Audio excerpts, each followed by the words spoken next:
அம்மா வீட்லேருந்து சித்தி வீட்டுக்கு போயிருந்தோம். அவங்க சொன்னாங்க, "நான் தட்ட வடை பண்ணி தரேன். அத நான் சூப்பரா பண்ணுவேன்னு" சொன்னாங்களா. சரி பண்ணுங்க பாப்போம்ன்னு சொல்லிட்டு பண்ணிட்டு இருந்தோம். அது முட்டை தட்டுலாம் பண்ணலான்னு சொல்லிட்டு அதுக்கும் முட்டை ரெடி பண்ணி வச்சிருந்தாங்க. இது என்ன நாங்க வைக்கிறதுக்குள்ள அவிங்க முட்டைய எடுத்து திங்கிறாய்ங்க, தட்டை எடுத்து திங்கிறாய்ங்க. இந்த மாரி தனித்தனியா எடுத்து தின்னுட்டு இருந்தாய்ங்க. இதுக்கு மேல பொறுமை தாங்காதும்மா தாயே நீ கடகடன்னு செஞ்சு குடுன்னு சொன்னோம்.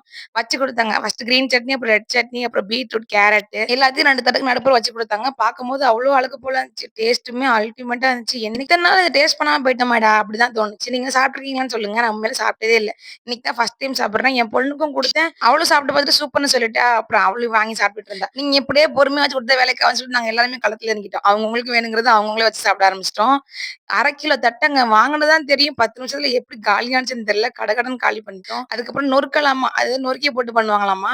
அத என் தங்கச்சி ரெடி பண்ணி குடுத்துட்டு இருந்தா. அந்த தட்டையெல்லாம் நொறுக்கி போட்டு அது கூடயே பீட்ரூட், கேரட் அப்புறம் சட்னி எல்லாம் ஆட் பண்ணிட்டு லெமனு, வெங்காயம், தக்காளின்னு சொல்லிட்டு எல்லாத்தையுமே புழிஞ்சு விட்டு கலந்து குடுத்தா பாருங்க. அதுவுமே செமையா இருந்துச்சு டேஸ்ட். கடைசில இந்த ஒரு வாய்க்கு அடைச்சுக்கிட்டு உருண்டுட்டு சாப்பிட்டுட்டு இருந்தோம். உண்மையிலே செம்ம என்ஜாய்மென்ட்டா போணுச்சு அன்னைக்கு டேவே. அந்த தட்ட சோப் போட்டு கழுவ வேண்டியது இல்ல. நாங்களே கையில கழுவிட்டோம். கழுவி வச்சாச்சு.